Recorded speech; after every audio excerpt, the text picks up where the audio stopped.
Shamalama ding dong.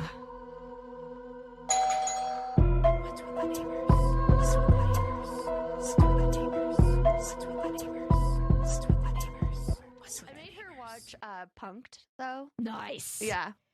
Oh, That was a good one. Such a good show. Yeah, it was a good show. It was fun, and she'd like ask me who some people are, and I'd be like, "Oh, that's Pink. Here, look, listen, this is a song that she plays." And she's like, "Oh." I posted something the other day about how MTV had such good old shows. Yes, I saw that. Room Raiders. Oh my gosh, the Parental were Control. so and cheesy. Next. Yeah, Oh man. so cheesy.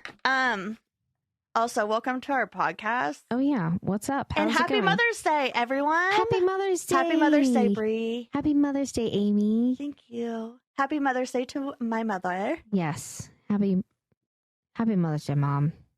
Sorry, I don't know why I hesitated with that. Yeah, that was awkward. I was trying to figure out if I want to say mother or mom or madre or just, I thought you almost Mommy. looked like you're a little disappointed. Happy Mother's Day, Mom. No, I love you.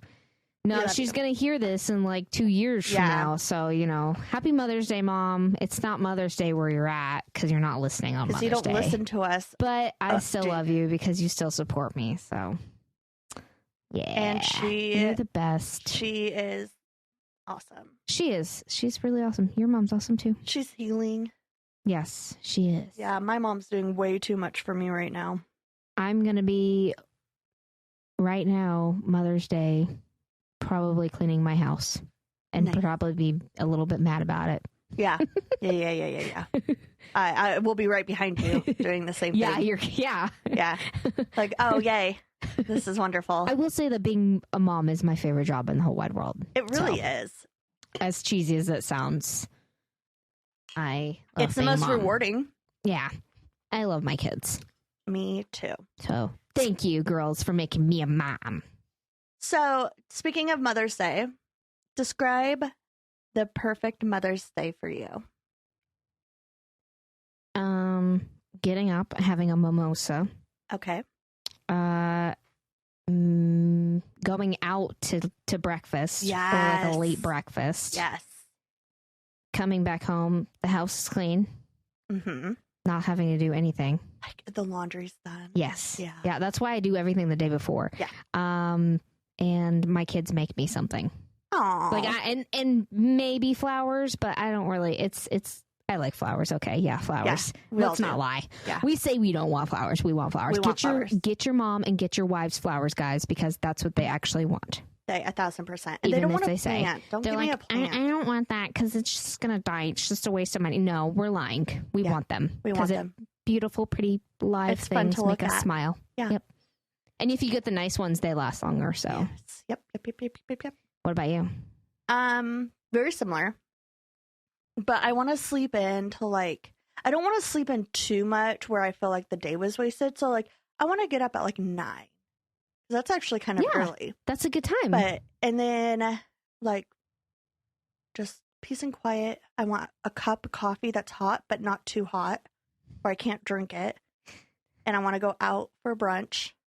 And I don't want to feel too full where you're miserable afterwards. Sorry, I thought about this. Yeah. And then I want to go do an activity. Yeah. Go do something. Go to a museum Yeah. or something cool like that. But with your family? Yeah. With your kid? yeah, With Alice? Yeah. with my family. No, I want by to go somewhere myself. by myself. Yeah. Also, that would be nice though too.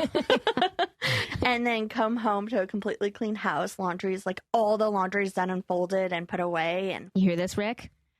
he doesn't listen. And then just hang out and do gaming with my fam bam or something Yeah. or a movie. That sounds perfect. Yeah.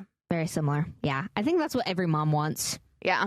They I don't mean, a want, lot they of don't us- want to have to do the things that they have to do every day. Every day. I don't but want to also have to they make- want to feel appreciated for Yes. those things. Yeah. And we want to spend time with our kids. We want to, but we also want alone time. yeah, also if the kids start screaming and crying, Take over. Yeah, Take just step in. Over.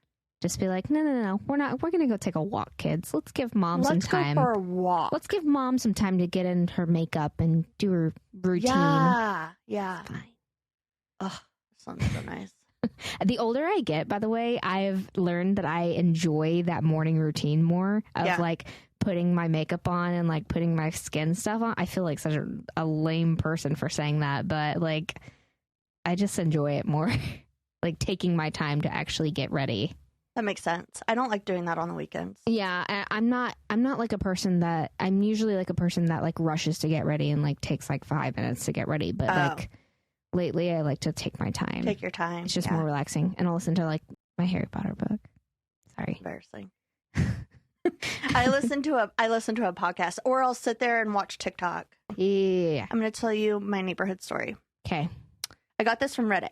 When I was little, I lived in a retirement community. There was an old lady and an old man that were dating, but they were the most dramatic couple ever. They would get into fistfights and try and flirt with others to make each other jealous. Oh my gosh. So they were older couple? Yeah. Well, I don't think that's very healthy. Probably not. But, you know, but also if it's like fun, you know? It's I bet it's fun for people to watch. They're probably like $10 on the wife. Yeah. No, they weren't even a couple. They were just dating. Oh. They weren't married. Oh, okay. Yeah.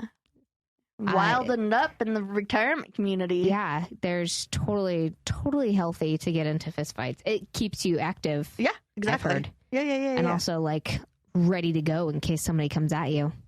At the age of 80, you need to be careful of that. People with gangs. Yeah. Gonna steal your dentures. Yeah. Your pudding, Jello. Yeah. The 50+ gang. Yeah. Have you heard of it? No. It's bad. Yeah. Well, now I've heard about it. Everyone that's over 50. Careful, because they'll get you in that shuffleboard game, too. Oh, yeah. I hear they play some crazy bets on that. Oh, and, you know, instead of using normal weapons, they use canes. Have you seen that? Awful.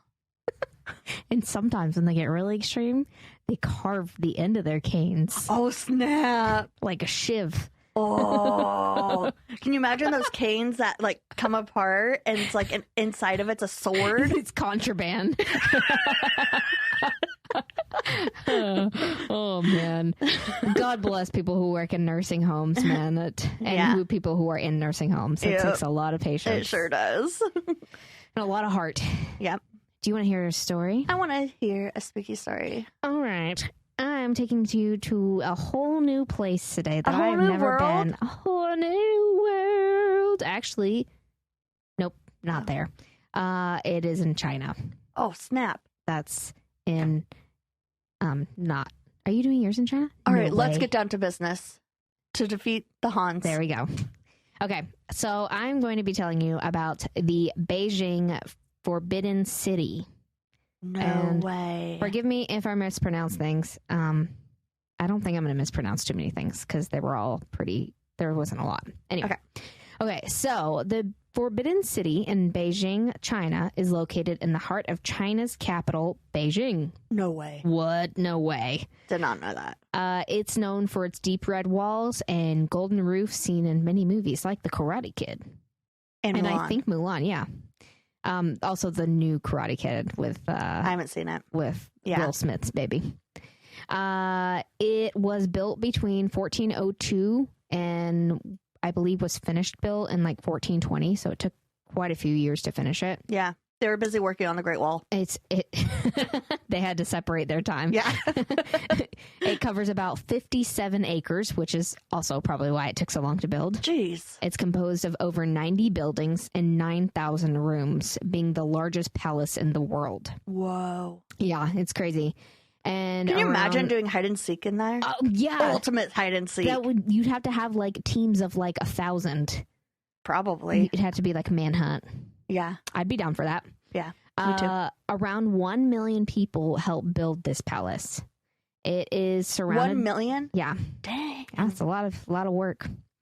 It's surrounded by water and a moat, of course. And as of 2018, the market value was estimated at about $70 billion. Jeez. The Forbidden City was the political and ritual center of China for over 500 years, home of 24 emperors and empresses. Some of them were even fake ones. They would just like come into town and be like, hey, I'm an emperor. I'm going to go to work. Like, okay, cool. And it was just like a free vacation. Yeah, they would just like act Hang like they were the ruler. but they would hang out there and their families and servants. And so the rulers were pretty sick, not in a good way. When it was opened, the builder Ming Emperor Yongle in 1421 ordered his men to kill nearly 3,000 people. Oh my, why? There was a whole thing on it. It was like a political thing, and I didn't want to get too much into it. Yeah. And that night, it's described that the floor was flooded with blood.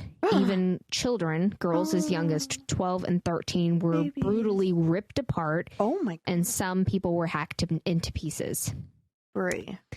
The last occupant, Pu Yi, was evidently mischievous as a child and sadistic as an adult, brutalizing servants, tormenting his empress and consorts, and issuing empty decrees in his kingdom. So, like, making people do shit for, like, no reason or whatever, or just, like, stupid shit. That's pretty pooey. Yeah.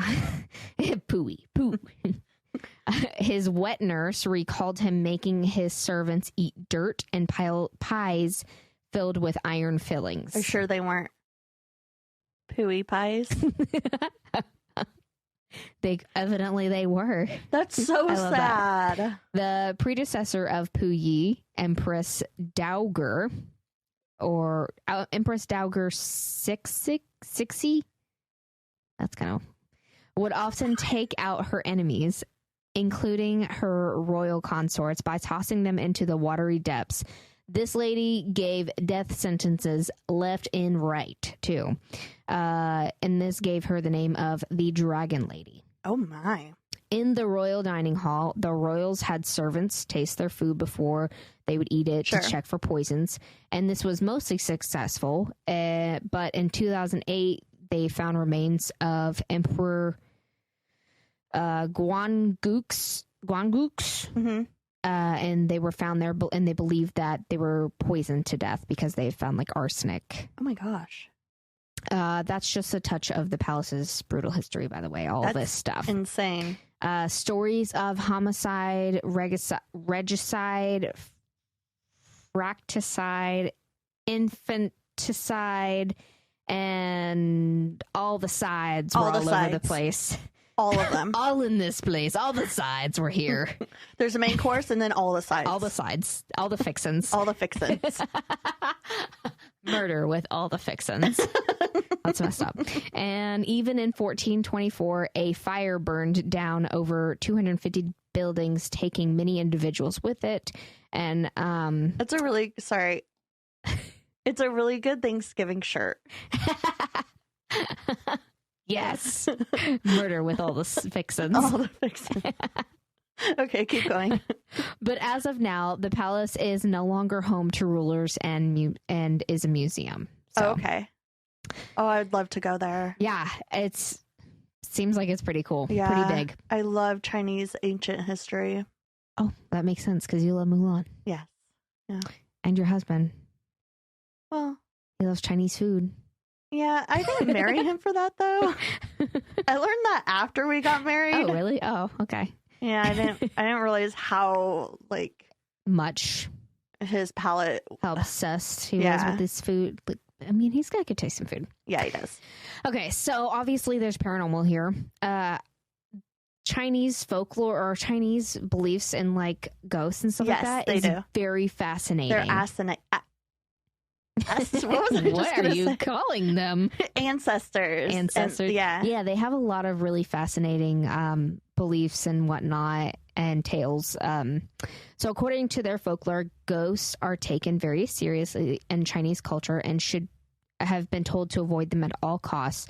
Confucius said, respect the ghosts and gods, but keep away from them. Oh. So to protect against spirits, the Chinese have guardians on every doorstep to keep evil spirits out, called gatekeepers. Mm-hmm. And they also have high steps that you have to carefully step over in a lot of places. And in the palace, they have a ton of these. And it's because they believe that ghosts can't jump.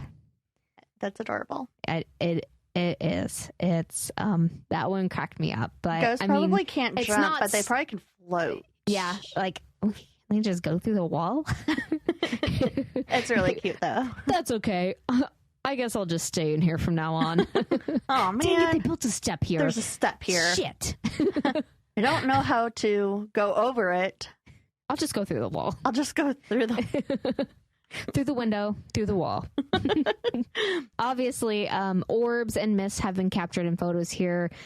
Cold spots, even cold breezes in and out of the buildings have been felt. Okay. Visitors sometimes get the feeling of being watched or just the feeling of sadness and great loss, which that's really sad.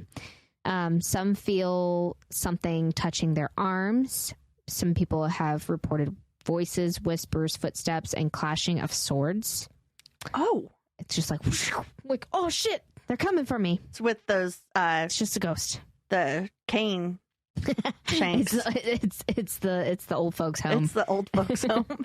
The samurai grandpas. The samurai. The 50 plus samurais.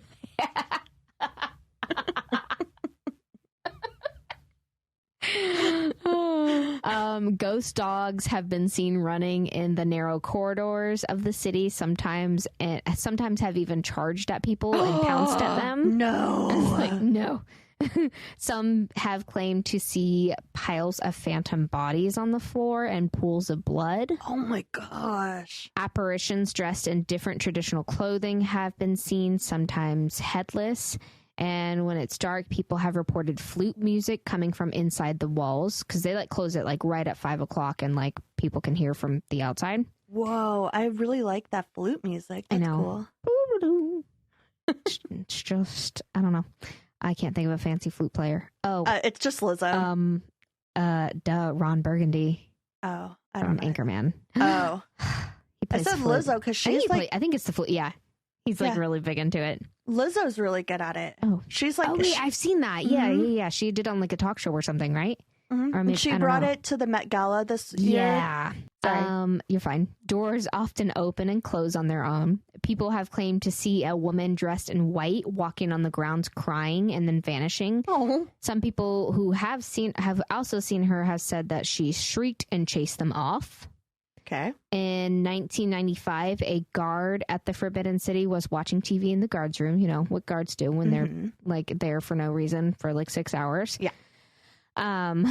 And two colleagues of his bursted into the room looking scared. They claimed they had seen a woman dressed in all black walking away from them. And when they chased her, telling her to stop, they cornered her. And when she turned around, she had no face. Ew. When returning to the location, she was nowhere to be found. Okay. I also found somewhere that the lady in black has been seen running from soldiers. So this is different from the lady in white. Yes. Two different ladies. Soldiers. Lady in black, lady in white. We got all the ladies. We got all the ladies. Whoa. Calm down, Brie. So that's all I got for that. I have 2 Yelp I'm Scared reviews. They didn't come from Yelp, but that's what That's what they're it. called. Yes. The first one is from I'm just going to say Lorraine. In 2022, she said, I was there in 2008 during the Olympic Games visiting my husband while working in Beijing. We visited the palace in August. It was around 10 a.m. I was wandering around the terraces and taking photos.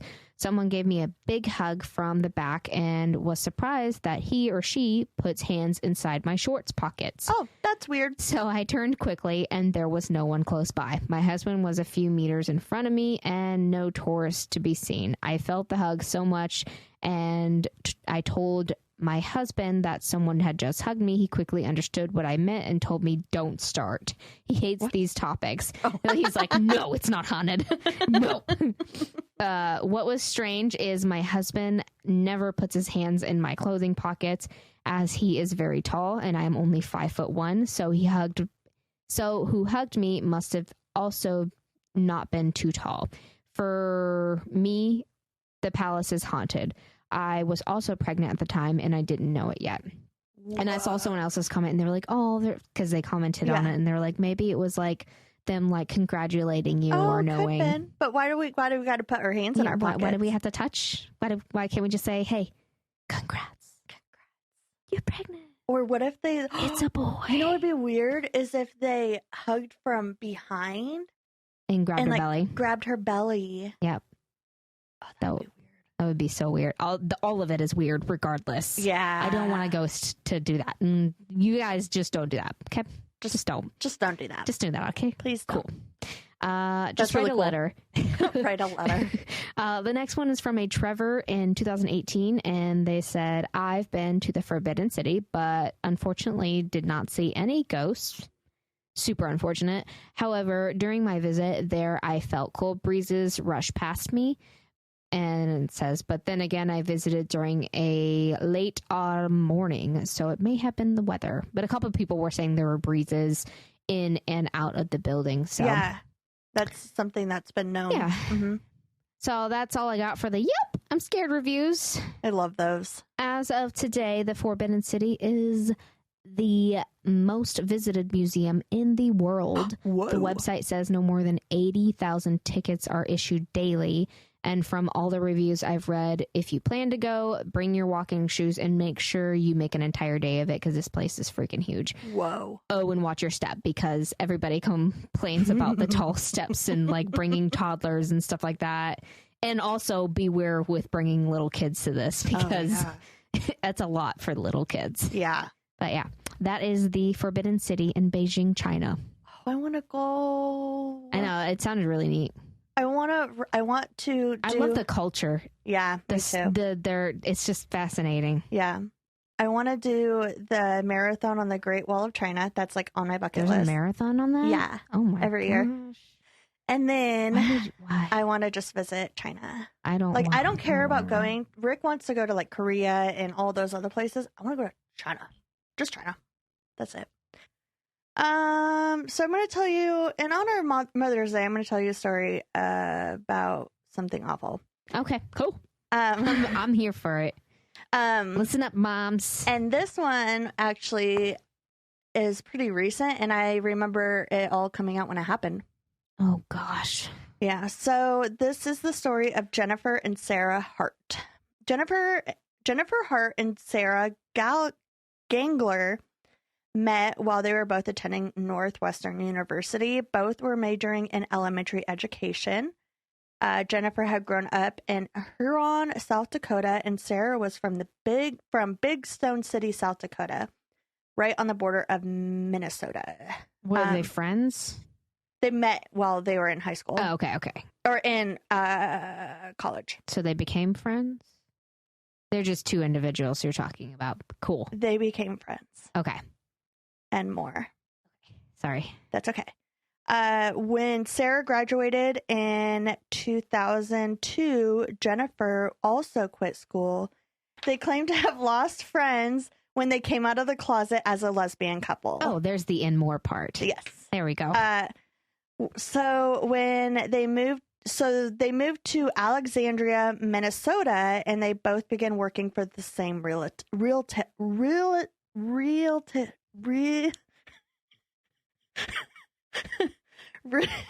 can I say? Retailer. I'm sorry. You looked like you had some kind of like tick or something. real. I'm sorry. I'm so sorry. I kept wanting to say realtor. I was expecting you to say realtor. Retail. So they both began working for the same It's because I've said it so much this week. Retailer. So they bought a house and Sarah changed her last name to Hart. So that, because I'm sure back then it was still not legal. I don't know. So this is at the same time that Jennifer had completely cut her father out of her life. Her parents had divorced when she was 12 years old, visiting her father on the weekends, living with her mom, that sort of thing. But he agreed to let her move in with him when she was 14, but she started getting into trouble in the same time, in the time between school getting out and when he got home. Okay. So she was getting into mischief. So he sent her back to live with her mom. Jennifer may have still resented her father for that. So And he said in an interview that they both had a disagreement with each other in 2001, but that wasn't about her dating a woman. Okay.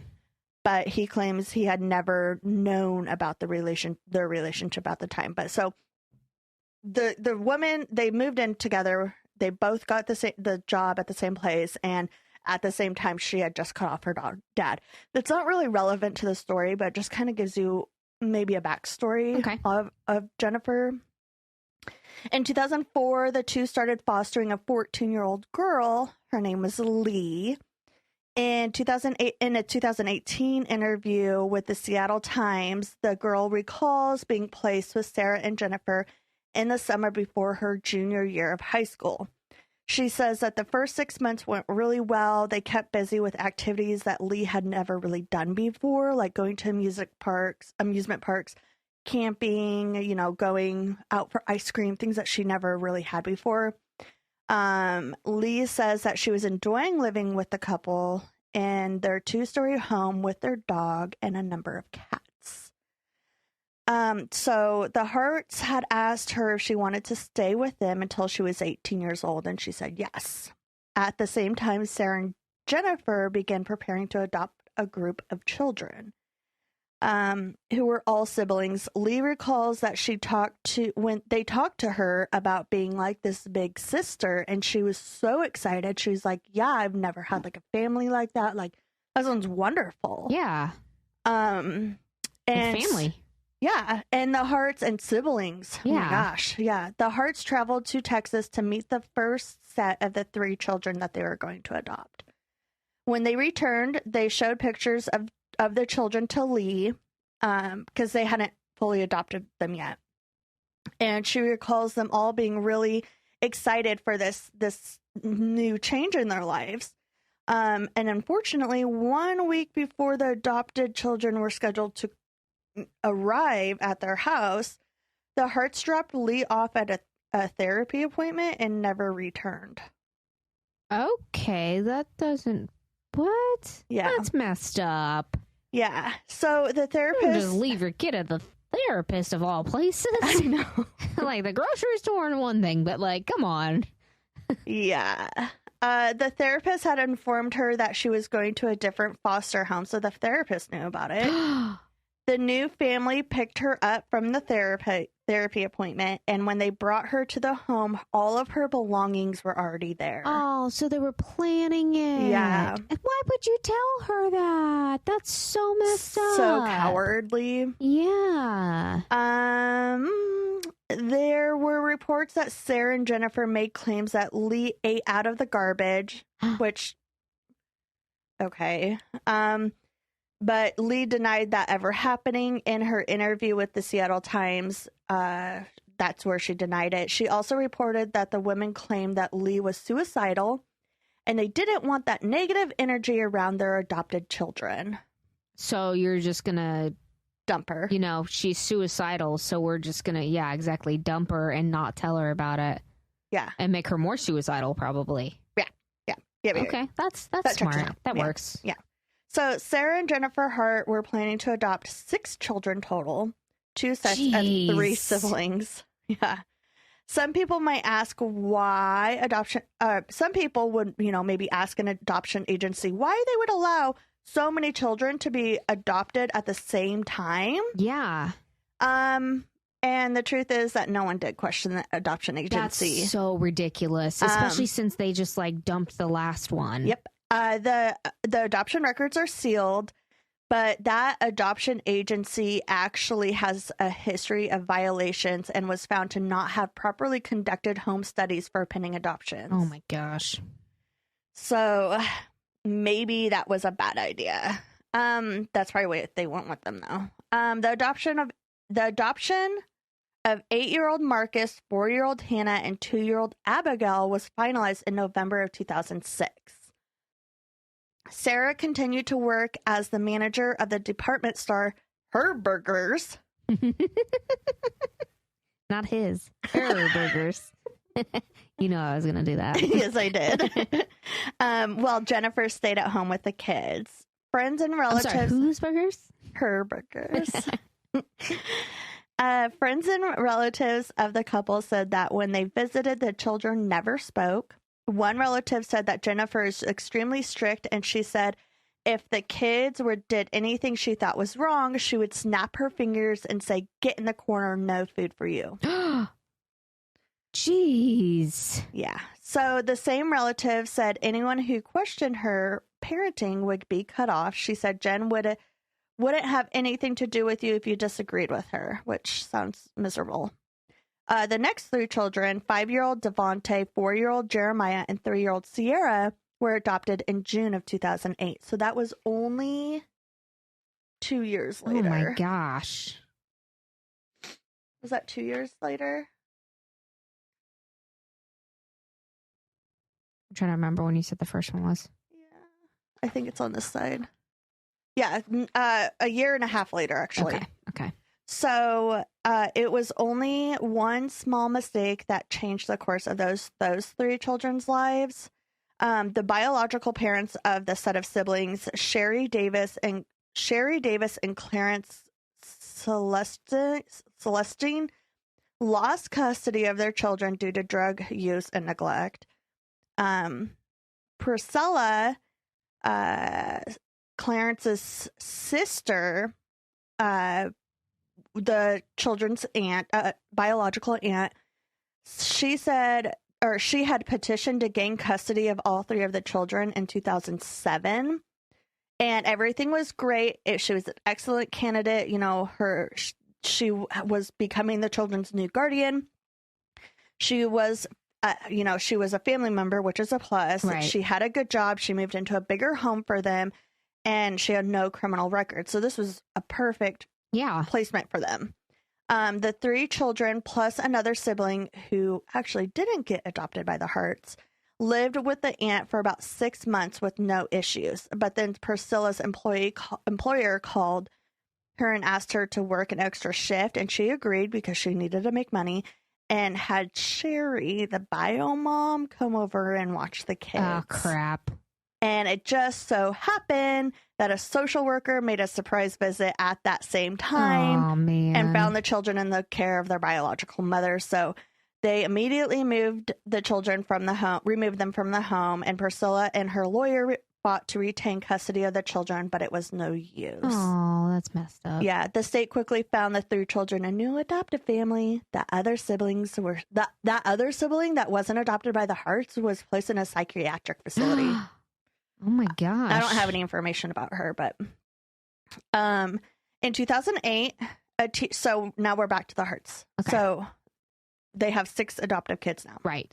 In 2008, a teacher questioned Hannah, one of the daughters, about bruises she had on her left arm. Hannah told the teacher that she had been hit with a belt by Jennifer and claimed that this has been going on for months. Oh my gosh. When Jennifer was questioned about it, she denied it, and immediately all of the children were withdrawn from the school for the remainder of the year. So, red flag, Yeah. No charges were ever filed about that abuse. And no visits were ever given? No, because they're already adopted. Oh my God. So you don't have to follow up? I would think that they do, but I don't know. I feel like they should. Sorry. This is also that adoption agency, so maybe... I would think that a social worker would follow up, but maybe the social worker works within the adoption agency, so I don't know. In 2009, Sarah, Jennifer, and all the children moved to Connecticut, where the couple officially married in March of 2009. So the Harts sent an email to family members announcing that they were planning to extend the family even further. 6 more kids, or they already have 6 kids. It turned out that Sarah was attempting to get pregnant. In the email, Jennifer wrote, "After 10 years of talking about this, we have decided on a donor. This month will be the first time she will have done the actual procedure. It's kind of nerve-wracking." So that was in the email. Okay. In July, Jennifer sent another email claiming that the baby didn't make it. Well, that's sad. Yes. We all know how much in vitro is, right? Mm-hmm. It's very expensive. So you would question how could a young couple raise 6 kids and pay for in vitro on a single salary? Because remember, Jennifer's not working. Well, don't you get money for adopting children? Yeah. Not always. Okay. Once they're adopted, that's it. But it depends. So it turns out they were receiving between $400 and $500 a month per adoptive child, plus Social Security benefits. So I'm wondering if all those kids were on the spectrum or something like that. Yeah, I was about to say, if they're like disabled, I know like that. You do get money, yeah. But it was I don't have any information about that. Right. Some believe that that was their motivation for adopting these kids. In 2010, Abigail told a teacher that she had bruises on her back and stomach, and she said that Sarah and Jennifer, her moms, had found a penny in her possession and believed that she had stolen it. A freaking penny! You can find those on the side of the road. Yeah, they held her head under cold water while hitting her. Oh no, baby! Yeah. Isn't that awful for a freaking penny?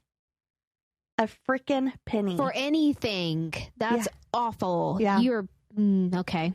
So Continue. When authorities interviewed the other children, they all said that they had been spanked, grounded, and had food withheld from them.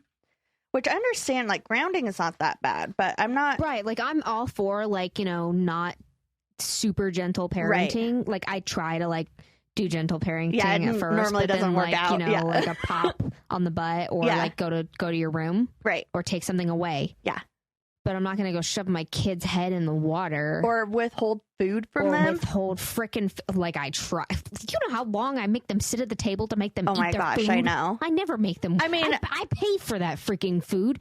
They're gonna eat it.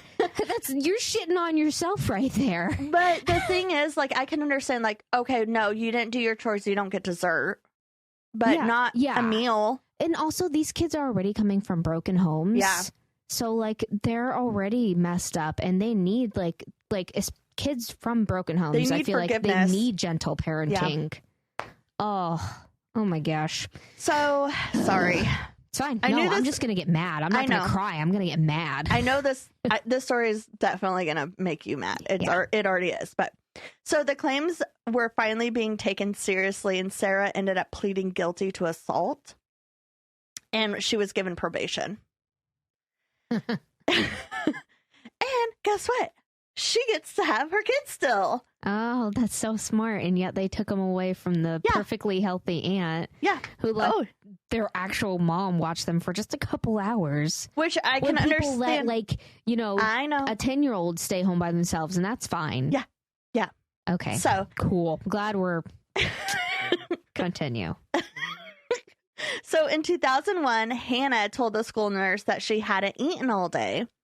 And of course, Jennifer denied this claim. Shortly after that incident, all the children were taken out of public school again, and they began homeschooling, because that's not a red flag. After Sarah's probation was up, the Harts moved the family to West Lynn, Oregon, a suburb of Portland.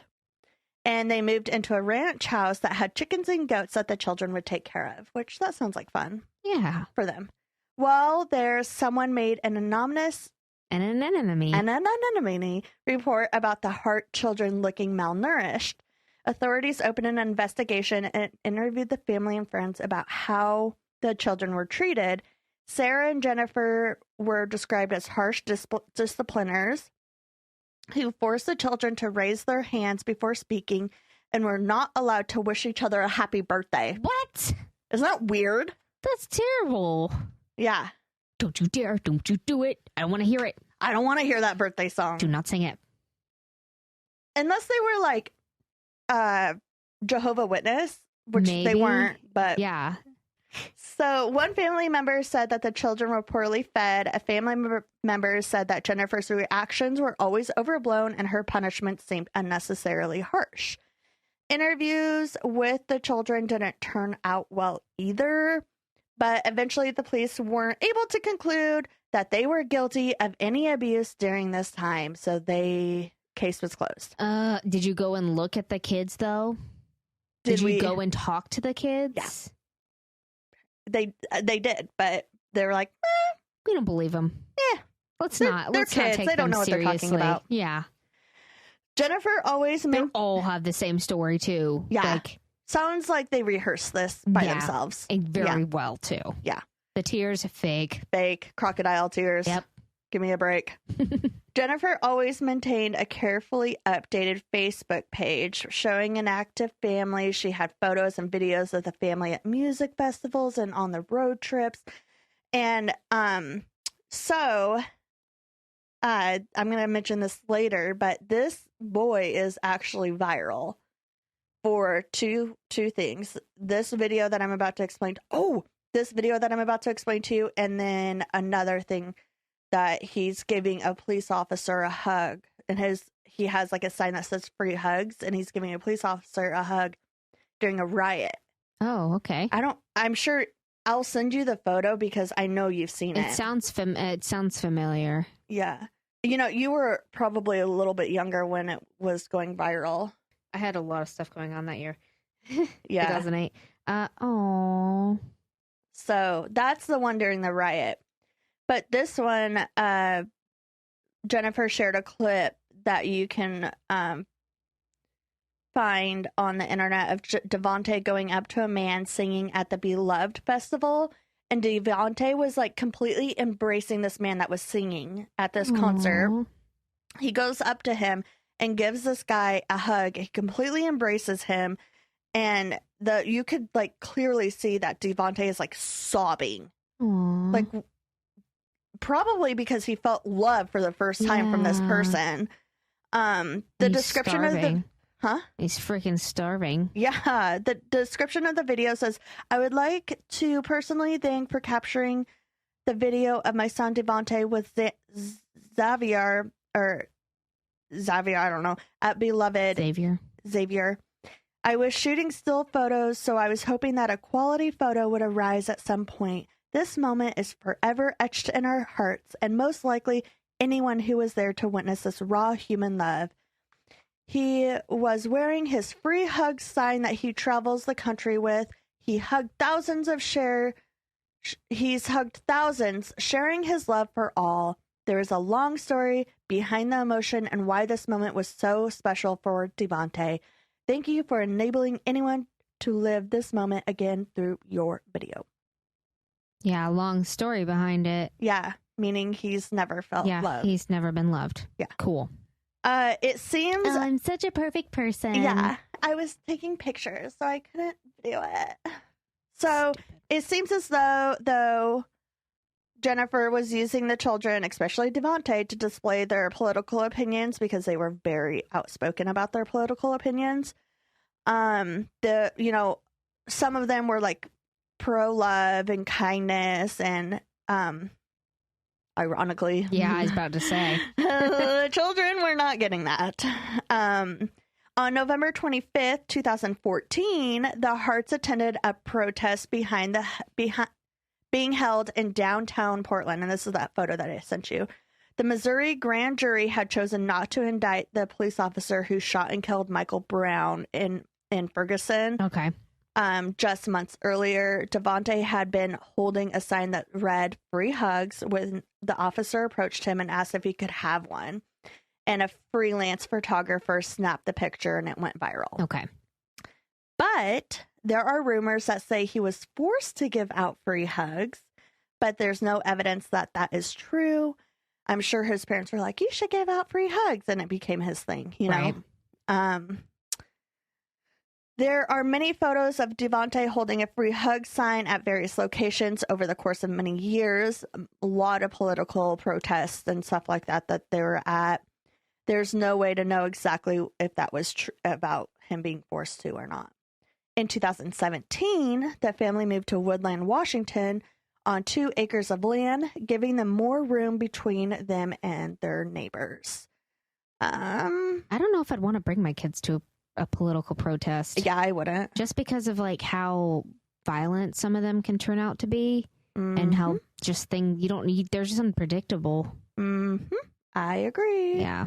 I don't know if I'd want to do that. Not that I'm judging anybody. If you do, that's fine. Go for it. In 2017, the family moved to Woodland, Washington on 2 acres of land, giving them more room between them and their neighbors. The closest neighbor was... I'm sure they'd love that room, so nobody be in their business. Yep.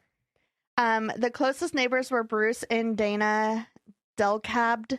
The couple claimed that the family was never spotted outside and they always had their blinds closed. I feel like that would be something that someone would describe my family as. Yeah, you know, especially in the summertime. Yeah. August of 2017 at 1:30 a.m., Hannah jumped out of the second-story window and ran to her neighbor's home. Dana and Bruce were... second-story window. Yeah. Dana and Bruce were woken to the sound of someone knocking on their door. They answered the door, and Hannah told them that they are racist and they abuse us. Oh. And the couple actually thought that Hannah was around 6 or 7, but she was actually 14 years old because of how malnourished she was. Jennifer ended up showing up while Hannah was talking to them, and she took Hannah back home. What ethnicity were they? They were all black. Oh, okay. The whole family. Because I saw Jennifer and Sarah were white, but all of their kids were black. Oh, okay. Yeah. So Jennifer ended up showing up, like I said, and brought Hannah back home. The next day, the whole family showed up, and Jennifer explained that the kids will sometimes act out because they were drug babies. Hannah was forced to apologize to the couple, but Dana actually asked to speak with Hannah alone. But obviously, Jennifer's like, no, that's not happening. And it sucks because she can't say that because she's the mom. Yep. Dana, the neighbor, had told her father about what happened, and he actually called and reported the incident to 911 a few days later. And I'm going to play that clip for you. Kids that I feel is being highly abused, and I can't wait until Monday in Woodland, Washington. What's the address? Okay, I'm going to give you the address of my daughter's house because it's right next door. Okay, and what's going on there? Well, they have 4 black children, which that part doesn't matter, and they're new here in Texas. But the other night, a little girl jumped out of the second-story window on the roof and then down onto the ground and ran to my daughter. And this is like 2 a.m, begging them to help her. When did that happen? About 3-4 nights ago. Okay. And my son-in-law doesn't want to get involved, but the more I sit on it, I just can't live with it. Somebody's got to go there and check on these kids. And so how old was the little kid that did that ran to your daughter's house? About 12 years old, 13. And when they came looking for her, she was begging my daughter not to let them know she was there. And then eventually my son-in-law let him know. And then she had all 4 of the kids come back later and to say everything was okay, and they were all standing at attention like they were just scared to death. And I think there's something very serious going on there. And they're here from Texas. The kids might even be kidnapped. Okay. And so did the girl ever say why she was scared? No, she was crying, and it was 2 a.m, and my daughter said the biggest problem was she's half awake. She couldn't believe what was going on. And and basically, my son-in-law is like most people. They don't want to get involved. And so he's keeping my daughter out of it. But since she's told me about it, I just can't live with it. I'm very concerned for these kids. I just can't let this go any longer. Those kids, I think, is in very serious danger. That was it. Jeez. Good for him for calling. Yeah.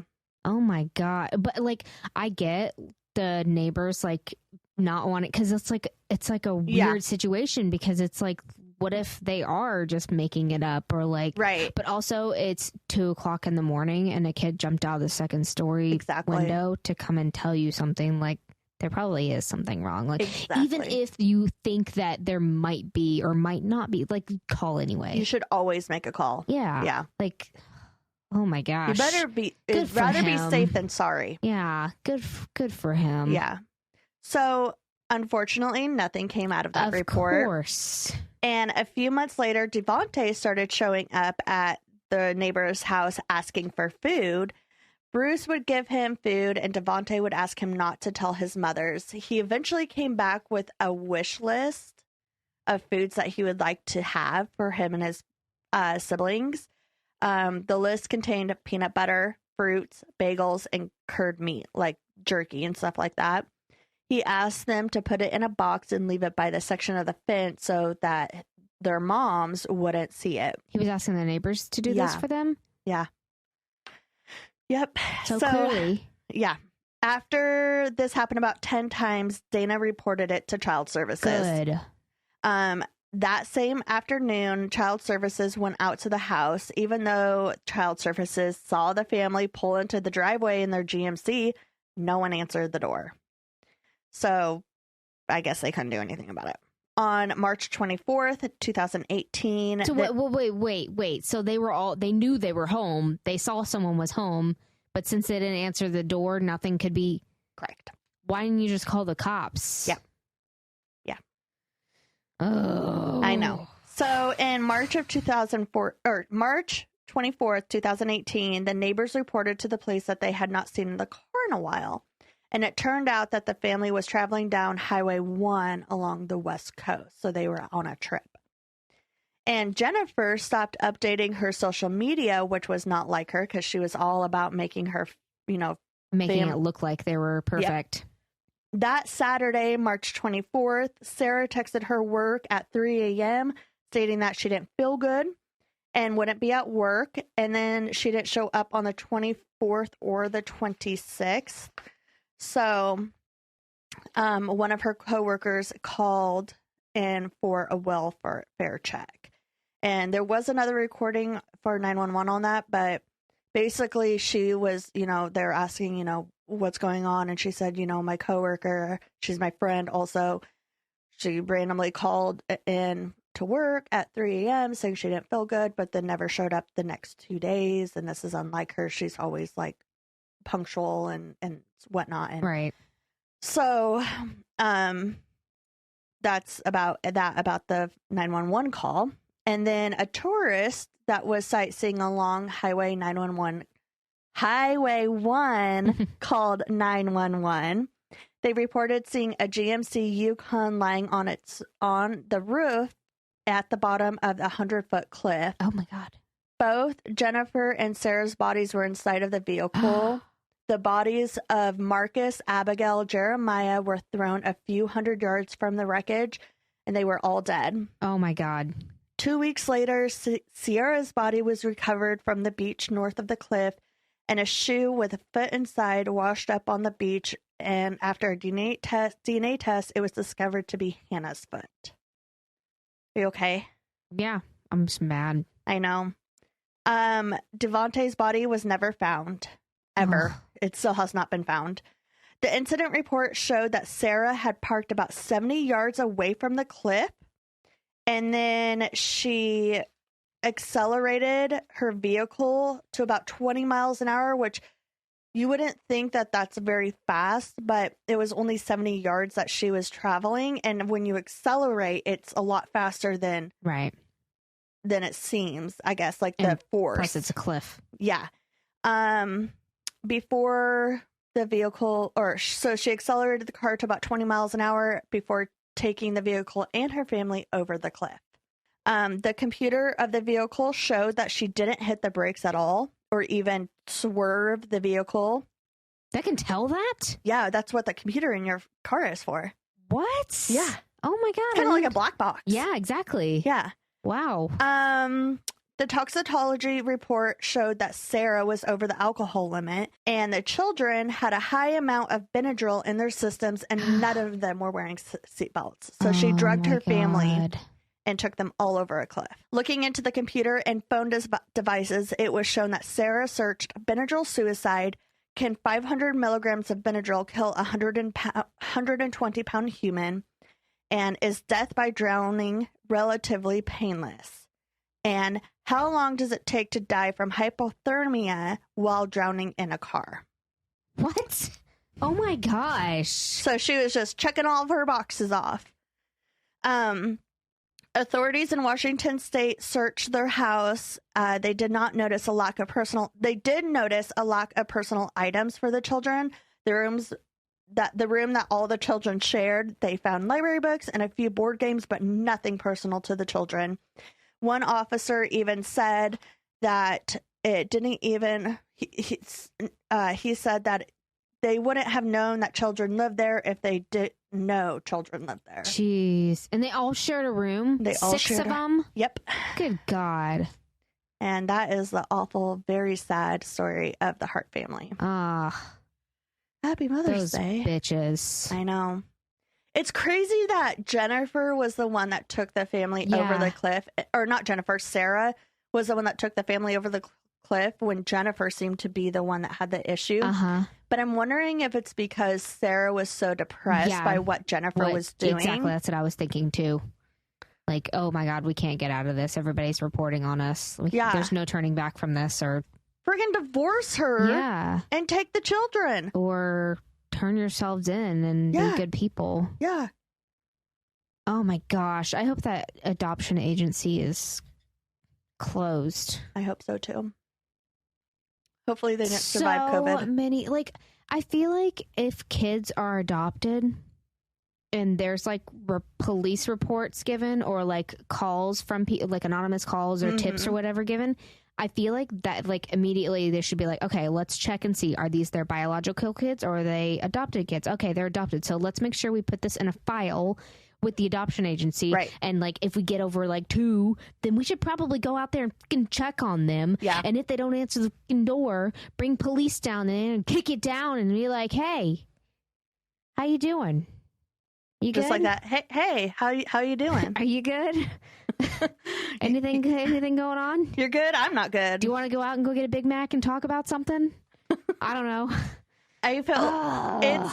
I am a huge advocate for social workers and everything like that, but I know that they're short-staffed everywhere. Yeah. I'm not making an excuse for them because there's that one boy that Gabriel Martinez, I think I watched a documentary on Netflix about it, and it was like constant reports of like abuse nonstop. Is that like was he 6 or something? Or? Yeah. I can't watch that. It was awful. And all of those social workers went to jail for it. Good. Because they all neglected that boy. Take it seriously. Yeah. Like, especially whenever like you hear that someone calls 911 because they're saying that they jumped out of the window at 2:00 in the morning. Yeah. Asking for food. Yeah. And then a second call is made from the house and you're just like, okay, we'll just send some social workers out there. Oh, they're not answering the door, so they're probably fine. Or maybe they're all dead. I don't know. Well, not my problem. Yeah. If you would have just insisted on going in, they probably wouldn't be dead by now. Just so you know. Yeah. Social worker. Sorry. That makes me mad. I know. Those poor babies. Yep. Happy Mother's Day, everyone. Happy Mother's Day. Yeah. Please love your babies, guys. Hug your kids a little tighter tonight. Yes. And if you see something, say something. Yes. Don't just even if they don't follow up on it, at least say something. Because then, 1, you're not carrying that burden anymore. Yeah. 2, it goes, even if it's not, if every time you make a call to 911, it goes into a book. So I probably have like 20 things because I call 911 all the time. That's a lie. I don't. But every time you do, it goes into a thing. Okay. And so they'll be like, oh, I see you made a report here. Oh, it's all in the same house. Oh my gosh. Okay, maybe we should really look into this. So why didn't they do that though? That's what my question is. Because they were moving around. Okay.